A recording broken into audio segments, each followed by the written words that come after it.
Reality check ప్రస్తుతం మనతో పాటు ఉన్నారు సిపిఐ రాష్ట్ర కార్యదర్శి రామకృష్ణ గారు. సార్ నమస్తే అండి, హ్యాపీ సంక్రాంతి.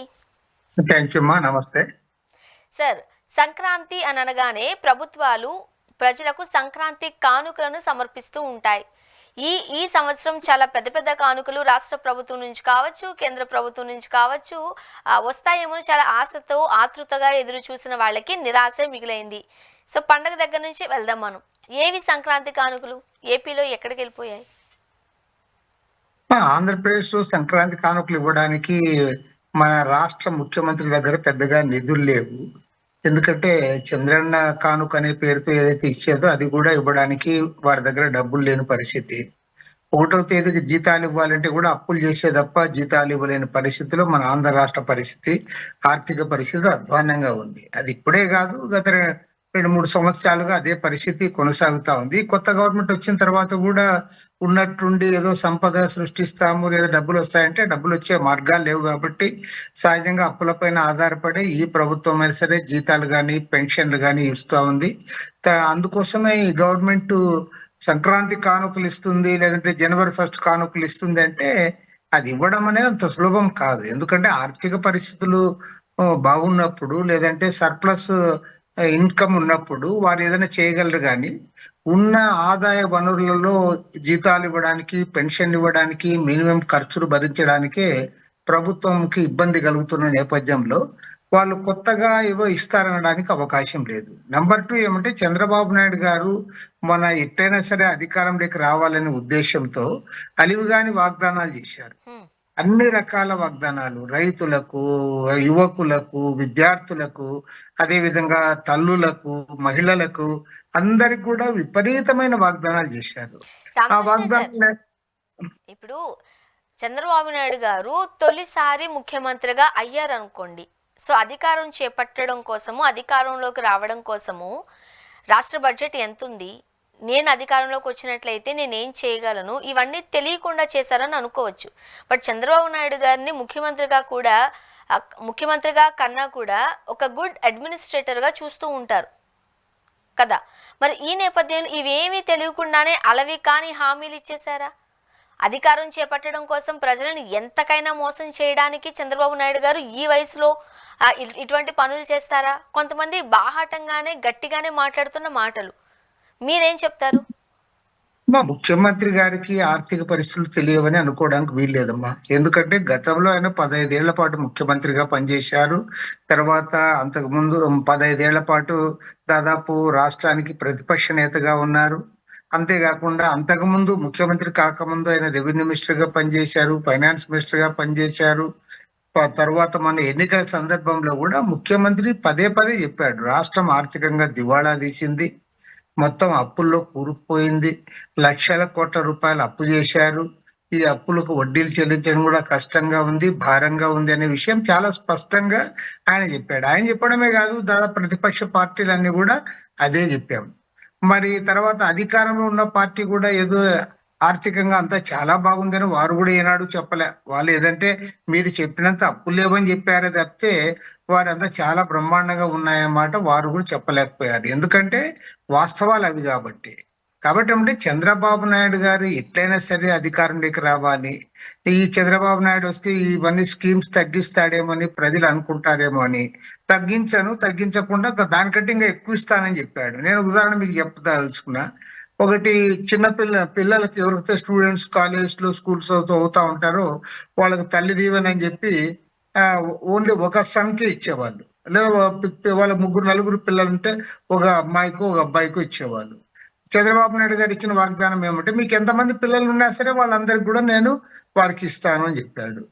మరి ఇప్పుడు దాన్ని చెప్పడానికి, దాన్ని ఆ రోజు చెప్పినప్పుడు మాత్రం చాలా సునాయాసంగా చెప్పగలిగాడు. అదే విధంగా మహిళలందరికీ 1500 రూపాయలు ప్రతి నెల ఇస్తానని చెప్పాడు. నిరుద్యోగులకు 3000 రూపాయలు వారందరికీ కూడా నిరుద్యోగ భృతి ఇస్తానని చెప్పాడు. రైతులకు 20,000 రూపాయలు రైతు బంధు పథకం కింద ఇస్తానని చెప్పాడు. రైతు భరోసా ఇస్తా అన్నాడు. కాబట్టి ఇవన్నీ చేయాలి. చంద్రబాబు నాయుడు అధికారంలోకి వచ్చిన తర్వాత ఒక అంశాన్ని మాత్రం, ఒక్క హామీని మాత్రమే అమలు చేశాడు. అదేంటంటే 4,000 రూపాయలు పెన్షన్ ఇస్తానన్నాడు. 4,000 రూపాయలు పెన్షన్ మాత్రం ఇవ్వగలుగుతా ఉన్నాడు. అది అష్ట కష్టాలు పడి అప్పు తెచ్చి ఆ పెన్షన్లు అయినా ఇవ్వగలుగుతున్నాడు. కాబట్టి ఏమంటే ఆర్థిక పరిస్థితి బాగాలేదనే విషయము చంద్రబాబు నాయుడు గారికి తెలుసు, తెలుగుదేశం పార్టీలో ఉన్న ప్రతి ఒక్కరికి తెలుసు, ప్రతిపక్ష పార్టీలకు తెలుసు, ఆనాడు అధికారంలో ఉన్న వైఎస్ఆర్ కాంగ్రెస్ పార్టీ వారికి కూడా తెలుసు. తెలిసి ఉండి కూడా వాగ్దానాలు చేశాడు. ఎట్లయినా సరే ప్రజలను ఒప్పించాలి, మెప్పించాలి, ఓట్లు పొందాలి, అధికారంలోకి రావాలనే ఉద్దేశంతో ఆయన ఆనాడు చెప్పాడు. చెప్పిన తర్వాత ఇవాళ చేయడానికి ఇబ్బందులు పడతా ఉన్నాడు. పైగా ఇప్పుడేమంటున్నాడంటే మీకంతా తెలుసు కదా, నేను ఇంత అధ్వానంగా ఉంది ఆర్థిక పరిస్థితి అని నేను అనుకోలేదు, చాలా అధ్వానంగా ఉంది, బీరువా తెరిస్తే బీరువాలో డబ్బులు లేవు అని చెప్తాను. కాబట్టి దీన్ని బట్టి స్పష్టంగా అర్థమయ్యేది ఏమంటే చంద్రబాబు నాయుడు గారికి తెలియదని అనుకోనక్కర్లే. చంద్రబాబు నాయుడుకి తెలుసు, కొత్తగా రాజకీయాల్లోకి వచ్చిన వాళ్ళకి తెలుసు, ఆ రోజు జర్నలిస్ట్ అందరికి కూడా తెలుసు, అధికారంలో ఉన్న పార్టీకి కూడా తెలుసు. తెలిసిన అంశాన్ని ఎన్నికల్లో చెప్పకుండా ఆయన అన్ని చేస్తానని చెప్పాడు. ఇప్పుడు చేయమని అడుగుతాను. ముఖ్యంగా దీపావళి కానుకగా వస్తాదేమో అనుకున్నారు మహిళలు. ఫ్రీ బస్ చాలా అట్రాక్ట్ అయిపోయారు. ఇక్కడ తెలంగాణలో ఫ్రీ బస్ వచ్చేసరికి మా రాష్ట్రంలో కూడా వస్తుందని చెప్పి మహిళలంతా చాలా ఆశగా ఎదురు చూశారు. దీపావళి కాదు సంక్రాంతి అన్నారు. ఈసారి కూడా మనకి ఫ్రీ బస్ రాలేదు. సో కాస్తంత నిరాశ నిస్పృహల్లోనే మహిళలంతా ఉన్నారు అన్నట్టుగా కూడా మనం చూస్తూ ఉన్నాం. ఇంకా రాదంటారా ఏపీకి? ఫ్రీ బస్సు ఇవ్వాలని ఉంది, తర్వాత 1500 రూపాయలు ఇవ్వాలని కూడా కోరుకుంటున్నారు. చంద్రబాబు నాయుడు ఏవైతే 6 సూత్రాలని చెప్పి, 6 అంశాలని చెప్పి, 10 సూపర్ 6 అని చెప్పి పదే పదే ప్రచారం చేశాడు, అవన్నీ కూడా జరగాలని ప్రజలు కూడా కోరుకుంటారు. ఎందుకంటే అవన్నీ కూడా ఆశించే ప్రజలు ఆయన కోట్లు వేశారు కాబట్టి అవన్నీ చేయాలని కోరుకుంటారు. అదే విధంగా ప్రతిపక్ష పార్టీలుగా మేము కూడా ఏం కోరుతామంటే, మేము కొత్త వాగ్దానాలు మేము అడగడం లేదు. మీరు ఏ వాగ్దానాలు అయితే మీరు ఆ రోజు హామీ ఇచ్చారు, ఆ వాగ్దానాలన్నీ మీరు అమలు చేయండి అనే విషయాన్ని ఖచ్చితంగా ప్రతిపక్ష పార్టీలుగా కాంగ్రెస్ పార్టీ కానీ, కమ్యూనిస్టులు కానీ, లేదంటే వైఎస్ఆర్ కాంగ్రెస్ పార్టీ కానీ అందరం కూడా మేము అదే కోరుతాను, అదే డిమాండ్ చేస్తాం కూడా. అండ్ ముఖ్యంగా ఎప్పుడైతే చంద్రబాబు నాయుడు గారు ప్రచారంలో భాగంగా వాలంటరీ వ్యవస్థ గురించి చాలా ఖరాఖండిగా మాట్లాడారు. ఇదే వ్యవస్థను కంటిన్యూ చేస్తాం, 5000 ఇచ్చే దగ్గర మేము 10,000 ఇస్తామన్నారు. అధికారంలోకి వచ్చిన తర్వాత ఏం జరిగిందో మనం చూస్తాం. గత 8 నెలల నుంచి వాలంటీర్లు రోడ్ల మీదే ఉన్నారు, ఉద్యమ బాట పడుతున్నారు, ఒక 2 ఆత్మహత్యలు చేసుకున్నారు అన్నట్టుగా కూడా వార్తల్లో చూస్తున్నాం. అంటే ఏం చేద్దాం అనుకుంటున్నారు వాలంటీర్స్ని? వాళ్ళు ఇప్పుడు మాట్లాడడం, అధికారంలో ఉన్న పార్టీ గతంలో అధికారానికి రాకముందు చాలా క్లియర్ గా మీరు అన్నట్టుగా చెప్పిన మాట వాస్తవం.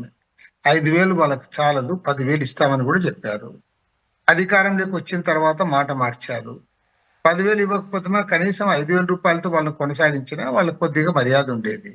అట్లా కాకుండా మీ ఫైలే లేదు, మీ అపాయింట్మెంట్సే లేవు, మీ చాప్టర్ ఇంతకు ముందే క్లోజ్ అయిపోయింది కాబట్టి మీకు మళ్ళీ ఉద్యోగాలు ఇవ్వనక్కర్లేదని చెప్పడం అనేది అది కరెక్ట్ కాదు. ఎందుకంటే వాళ్ళు చిన్న స్థాయి ఉద్యోగస్తులు, ఏ గవర్నమెంట్ వాళ్ళు నామినేట్ అయినారనేది పక్కన పెడితే, వారికి పోయిన గవర్నమెంట్ ఇచ్చినా లేదా ఏ గవర్నమెంట్ ఇచ్చినా వాళ్ళు కింది స్థాయిలో చిన్న చిన్న పనులు చేసేవాళ్ళు, వాళ్ళందరూ కూడా ఎంతో చదువుకున్న వాళ్ళు, వాళ్ళలో ఎక్కువ మంది యూత్, దాదాపు 95% అందరూ యూత్ కాని వాళ్ళు ఎవరు లేరు అందులో. కాబట్టి వారికి ఇస్తామన్న 10,000 రూపాయలు ఇవ్వకపోగా గతంలో ఇస్తున్న 5,000 రూపాయలు కూడా ఇవ్వకుండా వాళ్ళకి వాళ్ళని గాలిలో పెట్టడం అనేది సరైంది కాదు. ప్రభుత్వం ఒక రకంగా చెప్పాలంటే తప్పు చేస్తా ఉంది అని నా అభిప్రాయం.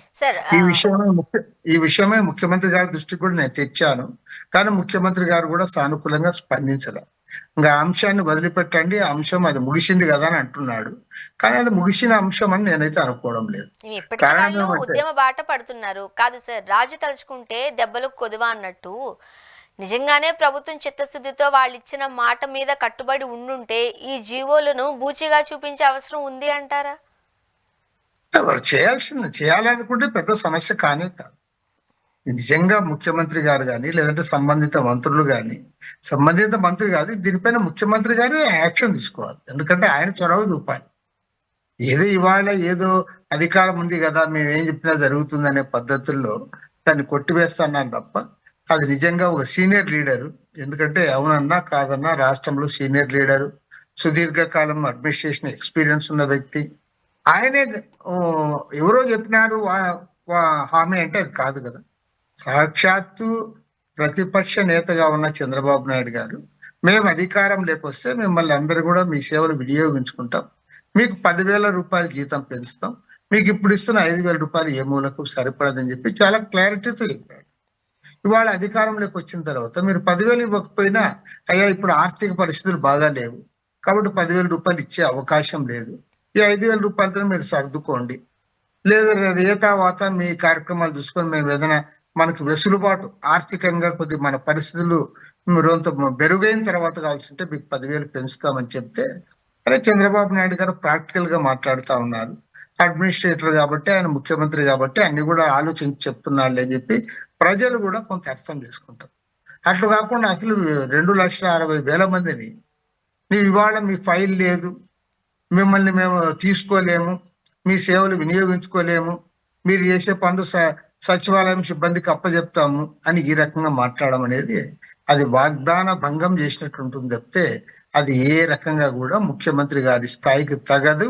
అందులో ఒక సీనియర్ లీడర్ దాదాపు 40-45 సంవత్సరాల పాటు రాష్ట్ర రాజకీయాల్లో కీలక పాత్ర పోషించిన వ్యక్తి ఇవాళ ముఖ్యమంత్రిగా ఉండి ఈ రకంగా మాట్లాడడం మాత్రం ప్రజలు అర్థం చేసుకోరు, అది సరైనది కాదు. సార్, మరీ ముఖ్యంగా విశాఖ మనం చూసినట్లయితే విశాఖ ఉక్కు ఆంధ్రుల హక్కు అంటూ చాలా సగర్వంగా చెప్పుకుంటూ ఉంటారు ఆంధ్రులు. కానీ అలాంటి ఆ విశాఖ ఉక్కుకి సంబంధించి కూడా ప్రైవేటీకరణ చేయడానికి సిద్ధమవుతుంది మోదీ ప్రభుత్వం. ఎవరైతే వర్కర్స్ ఉన్నారో వాళ్ళందరూ విఆర్ఎస్కి అప్లై చేసుకోండి అని చెప్పేసరికి ఒకలాంటి అలజడికి గురవుతున్నారు. ఖచ్చితంగా విశాఖను ఉక్కును మూసివేసే ప్రయత్నం చేస్తుంది ప్రభుత్వం, ఈ దిశగా అడుగులు వేస్తుంది. సో ఒకలాంటి భయాందోళనలో ఉన్నారు విశాఖ వాసులు అనేది మనం వింటూ ఉన్నాం. నిజమే అంటారా? ఏమనుకోవాలి? ఇది 100% వాస్తవమ్మా. ఎందుకంటే నరేంద్ర మోడీ ప్రభుత్వం గద్దెనెక్కినప్పటి నుంచి కూడా ఇవాళ ఏవైతే ప్రభుత్వ రంగ పరిశ్రమలు ఉన్నాయో వాటి ఒకదాని తర్వాత ఒకటి ప్రైవేటైజేషన్ చేస్తా ఉన్నారు. అందులో భాగంగానే వాళ్ళు ఒక పాలసీ తీసుకున్నారు, విశాఖ స్టీల్ ప్లాంట్ కూడా ప్రైవేట్ పరం చేయాలి. కారణం ఏమంటే ఇవాళ విశాఖ స్టీల్ ప్లాంట్ కి వారు ఈరోజు ఉన్న పరిస్థితుల్లో దాదాపు 1,00,000 కోట్ల రూపాయలకు పైగా విలువైన భూములు ఉన్నాయి, దాని ఆస్తులు ఉన్నాయి. వాటన్నిటి కూడా ఈరోజు వాటిని డిస్మాంటిల్ చేయొచ్చు, వేరే వాళ్ళకి అమ్మేయచ్చు, ఆ రకంగా లాభాలు పొందవచ్చు. అదే విధంగా ప్రైవేట్ వారి చేత వేరే స్టీల్ ఫ్యాక్టరీలు పెట్టడానికి కూడా అవకాశం ఉంది, ఆ రకంగా చేయించవచ్చని వాళ్ళు పథకం ప్రకారమే దీన్ని చేస్తా ఉన్నారు. అందులో భాగంగానే ఇవాళ 15వ తేదీ నుండి రేపు 31వ తేదీ వరకు విఆర్ఎస్ తీసుకోండి, ఆన్లైన్ ఎవరైతే ఉన్నారో ఇంట్రెస్టెడ్ వాళ్ళంతా కూడా అప్లై చేసుకోండి. 15 సంవత్సరాల అనుభవం ఉండి 45 సంవత్సరాల వయసున్న ప్రతి ఒక్కరు కూడా ఇందుకు వారికి ఎలిజిబిలిటీ ఉంటుంది, వారందరూ అప్లై చేసుకోండి అని చెప్తా ఉన్నారు. కాబట్టి ఏమంటే ప్రభుత్వం ఫస్ట్ నుంచి కూడా ఒకే అభిప్రాయంతో ఉంది, ఏది ఏమైనా సరే ఎంతమంది పోరాటం చేసినా ఎంతమంది వ్యతిరేకించినా దీన్ని ప్రైవేట్ పరం చేయాలి, దీన్ని డిస్మాంటిల్ చేయాలి, దీన్ని మూత వేయాలి అనేది వాళ్ళ ఐడియా. దానికోసం ఆల్రెడీ గత 4 మాసాలుగా ఎవరైతే ఉద్యోగస్తులు కార్మికులు ఉన్నారో వాళ్ళకి సక్రమంగా జీతాలు ఇవ్వడం లే. రెండోది దాని క్యాపిటివ్ మైన్స్ ఇవ్వమంటే క్యాపిటివ్ మైన్స్ ఇవ్వడం లే, వర్కింగ్ క్యాపిటల్ ఇప్పించమంటే వర్కింగ్ క్యాపిటల్ ఇప్పించడం లే. ఇక్కడ ఉన్న నాయకులు అంటే పురంధరేశ్వరి గారు కానీ లేదా ఇతర నాయకులు కానీ వాళ్ళు ఏదో మభ్యపెట్టే ప్రకటనలు చేస్తా ఉన్నారు తప్ప దాన్ని నిలబెట్టడానికి వాళ్ళ ప్రయత్నాలు చేయడం లేదు. దురదృష్టం ఏమంటే ఇవాళ రాష్ట్ర ముఖ్యమంత్రిగా ఉన్న చంద్రబాబు నాయుడు గారు, ఉప ముఖ్యమంత్రిగా ఉన్న పవన్ కళ్యాణ్ గారు వీళ్ళు ప్రతిపక్షంలో ఉన్నప్పుడు చాలా మాటలు మాట్లాడారు. విశాఖ వాసుల దగ్గరకు వచ్చారు, రోడ్డు మీద కూర్చున్నారు, బైఠాయించారు. ఇవన్నీ మీడియా సాక్షిగా చూసాము. ఇప్పుడు వాళ్ళ అధికారంలోకి వచ్చిన తర్వాత కనీసము ఒక రిక్వెస్ట్ కూడా పెట్టుకున్నట్టుగా మనం చూడట్లేదు. చాలా చాలా దారుణం. చంద్రబాబు నాయుడు గారు అయితే ఆ రోజు ఉక్కు పరిరక్షణ కమిటీ వారికి ఒక వ్రాతపూర్వకంగా లెటర్ ఇచ్చారు. ఆ లెటర్ లో ఆయన చెప్పింది ఏమంటే విశాఖ ఉక్కు ఫ్యాక్టరీ ప్రైవేట్ పరం కాకుండా చేయాల్సిన బాధ్యత, చూడాల్సిన బాధ్యత రాష్ట్ర ముఖ్యమంత్రి పైన ఉంది అన్నాడు. అవసరమైతే తెలుగుదేశం పార్టీ ఎమ్మెల్యేలు, ఎంపీలు మేమందరం కూడా రాజీనామా చేస్తాం ఉక్కు ఫ్యాక్టరీ ప్రైవేట్ పరం కాకుండా అని చెప్పాడు. మరి ఇవాళ ముఖ్యమంత్రి స్థాయిలో మీరే ఉన్నారు, దాని ప్రైవేట్ పరం కాకుండా చూడాల్సిన బాధ్యత మీపైనే ఉంది, ఆ బాధ్యతను మీరు విస్మరిస్తా ఉన్నారు. అదే విధంగా రెండవది ఇవాళ మీరు రాజీనామా చేస్తామని రాజీనామా చేయమని మేమేమి అడగడంలే, మీరు లెటర్ ఇచ్చారు కాబట్టి మీరు రాజీనామా చేయమని అడగడంలే, కనీసం మీరు మాట్లాడలేకపోతా ఉన్నారు. మన నరేంద్ర మోడీ గారు విశాఖపట్నంలో భారీ బహిరంగ సభ ఏర్పాటు చేశారు, మీరే జనాన్నంతా తోలారు. ఆ సభలో కనీసం ఒక్క మాట కూడా మీరు స్టీల్ ప్లాంట్ గురించి మాట్లాడలే. పైగా ఇప్పుడు ఏం చెప్తున్నారు, అనకాపల్లిలో ప్రైవేట్ స్టీల్ ప్లాంట్ మిట్టలు ఏర్పాటు చేస్తా ఉన్నారు, దానికి క్యాప్టివ్ మైన్స్ చేయమని అడుగుతా ఉన్నారు. అంటే ఇంత దిగజారి ఒక ప్రైవేట్ స్టీల్ ప్లాంట్ కి మీరు క్యాప్టివ్ మైన్స్ అడుగుతా ఉన్నారు, కానీ బ్రాండ్ ఇమేజ్ ఉండి పోరాడి సాధించుకున్న విశాఖ ఉక్కు ఫ్యాక్టరీకి క్యాప్టివ్ మైన్స్ గురించి మీరు డిమాండ్ చేయడంలా, ఆ ఊసేత్తడంలా. పైగా పవన్ కళ్యాణ్ గారు మాకు అధికారం వచ్చిన తర్వాత చూడమని చెప్పాడు. మరి మీరు అధికారంలో ఉన్నారు, డిప్యూటీ చీఫ్ మినిస్టర్ గా ఉన్నారు, మీరేం మాట్లాడలేకపోతా ఉన్నారు, కనీసం ప్రస్తావించడానికి కూడా మీరు భయపడతా ఉన్నారు. కాబట్టి ఏమంటే ఇది పక్కా అన్యాయం జరుగుతా ఉంది. ఒక్క మాటలో చెప్పాలంటే మోసం జరుగుతా ఉంది. నేను మాత్రం ఒక్క విషయం గ్యారంటీగా చెప్పగలను, ఇవాళ మీరు అనకాపల్లిలో మిట్టల్ ఆధ్వర్యంలో ఒక ప్రైవేట్ స్టీల్ ఫ్యాక్టరీ ఏర్పాటు చేసి దానికి క్యాప్టివ్ మైన్స్ ఇచ్చి ఇక్కడ విశాఖ స్టీల్ ఫ్యాక్టరీని మూసేస్తే మాత్రం చరిత్రలో అనామకులుగా మిగిలిపోతారు. ఓకే, నరేంద్ర మోడీ ఆయన ఆ పాలసీ తీసుకున్నాడు, దాంతో ముందుకు పోతున్నాడు, దాన్ని ఖచ్చితంగా ఎండగడతాం, అందరం కూడా వ్యతిరేకిస్తాం. అదే సందర్భంలో మన రాష్ట్ర ముఖ్యమంత్రి చంద్రబాబు నాయుడు, ఉప ముఖ్యమంత్రి పవన్ కళ్యాణ్ గారు తమ మాట నిలబెట్టుకోనందుకు, పోరాడి సాధించుకున్న విశాఖ ఉక్కు ఫ్యాక్టరీని తమ కాలంలో మూసివేసినందుకు చరిత్రలో అనామకులుగా మిగిలిపోతారు. ఇది మాత్రం స్పష్టంగా జరిగి తీరుతుంది. ప్రజలందరూ కూడా ఖచ్చితంగా దీన్ని ఎదిరిస్తారు. సరే, ముఖ్యంగా సింగిల్ డిజిట్ కి పరిమితమైన కర్ణాటక వాళ్ళ రాష్ట్రంలోకి సంబంధించిన ఉక్కు ఫ్యాక్టరీకి సంబంధించి వాళ్ళకి కావాల్సిన నిధులు కావచ్చు, పర్మిషన్స్ కావచ్చు తెచ్చుకుంటుంది. డబుల్ డిజిట్లో ఉన్నారు మన దగ్గర ఎంపీలు, ఏం చేయలేకపోతున్నారా? కావాలని అడగట్లేదా? ఎలా చూడాలంటారు? అక్కడ ఉక్కు ఫ్యాక్టరీ ఉక్కు మినిస్టర్ గా ఉన్నాడు కుమారస్వామి గారు. ఆయన తన రాష్ట్రంలో ఉన్న పరిస్థితులు బట్టి ఆయన చేసుకుంటున్నాడు. We also appreciate. దాన్ని మనం తప్పు పట్టాల్సింది లేదు, దాన్ని మనం అప్రిషియేట్ చేద్దాం. అది ఇక్కడ ఎందుకు జరగడం లేదు అనే దానిపైన ఖచ్చితంగా సమాధానం చెప్పుకోవాలి. వాళ్ళ రాష్ట్రంలో తెలుగుదేశం, జనసేన, బీజేపీ కూటమి అధికారంలో ఉంది. మీరు అధికారంలో ఉన్న రాష్ట్రంలో అందులో విశాఖ స్టీల్ ప్లాంట్ అంటే భారతదేశంలో ప్రపంచవ్యాప్తంగా ఒక బ్రాండ్ ఇమేజ్ ఉంది. ఇవాళ ఈవెన్ టాటా స్టీల్ కంటే కూడా విశాఖ స్టీల్ కే ఎక్కువ పేరు ప్రతిష్టలు ఉన్నాయి. పైగా దానికి ఒక బ్రాండ్ ఇమేజ్ తో పాటు ఈరోజు బ్రహ్మాండంగా ఉత్పత్తిలో కూడా వాళ్ళకి అవార్డ్స్ వస్తా ఉన్నాయి.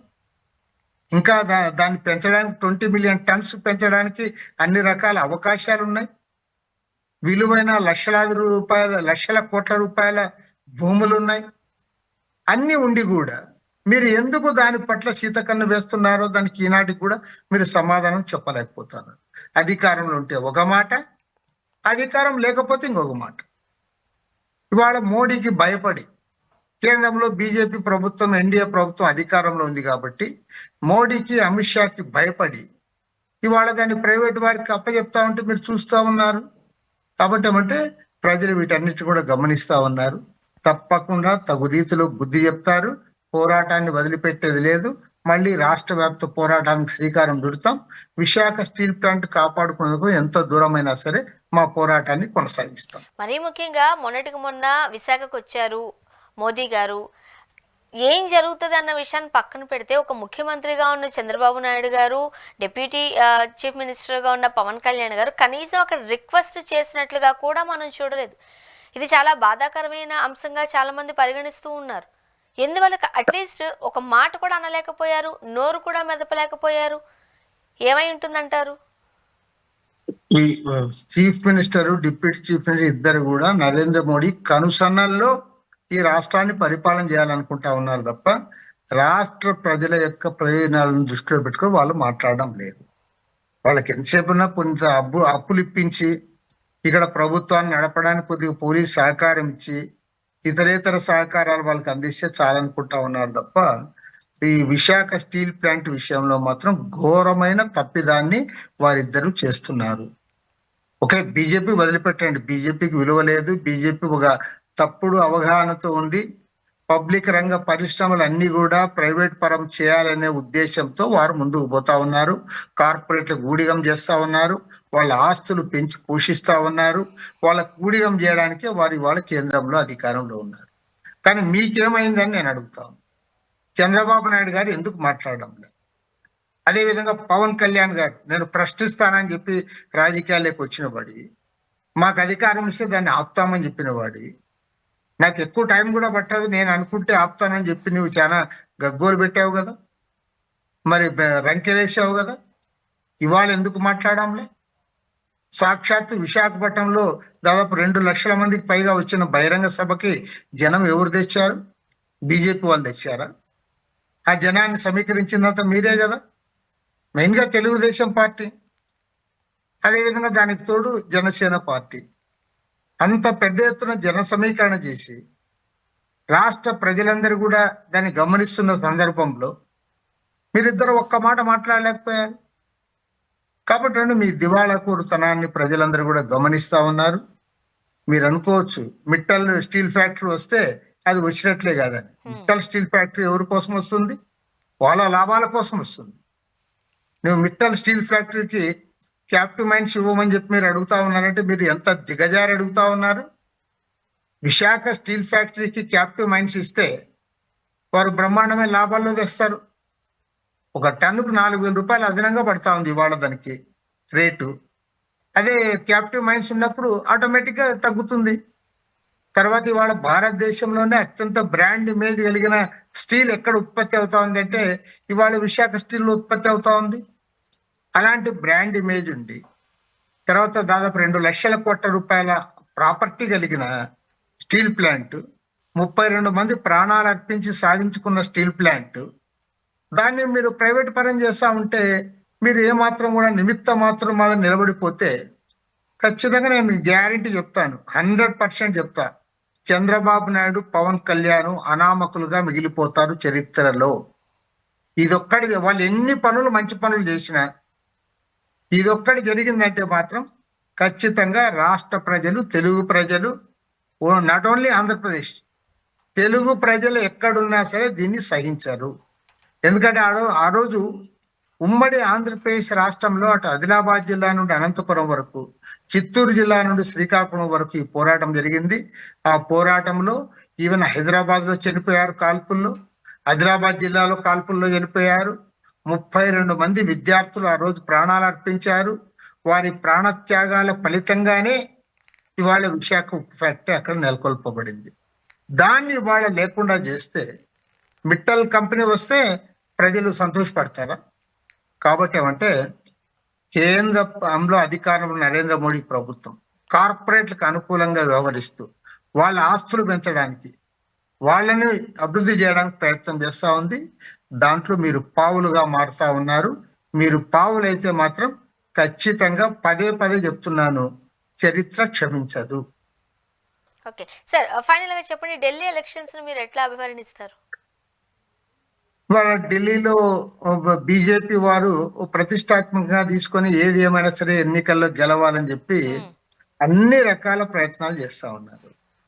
దురదృష్టవశాత్తు ఇండియా కూటమిలో ఉన్న పార్టీలు, అటు కాంగ్రెస్ పార్టీ సొంతంగా పోటీ చేస్తా ఉంది, ఇక్కడ ఆమ్ ఆద్మీ పార్టీ సొంతంగా పోటీ చేస్తా ఉంది.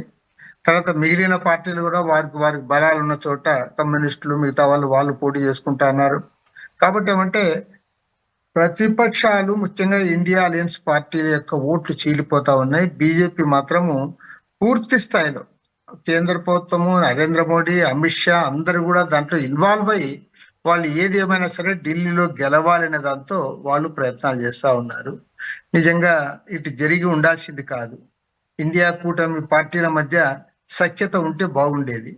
ఏదేమైనా సరే Aam Aadmi party, BJP party పట్ల వాళ్ళిద్దరి మధ్యనే పూర్తి స్థాయి ఎన్నిక జరగబోతోందనే ఒక వార్తలు కూడా వస్తా ఉన్నాయి.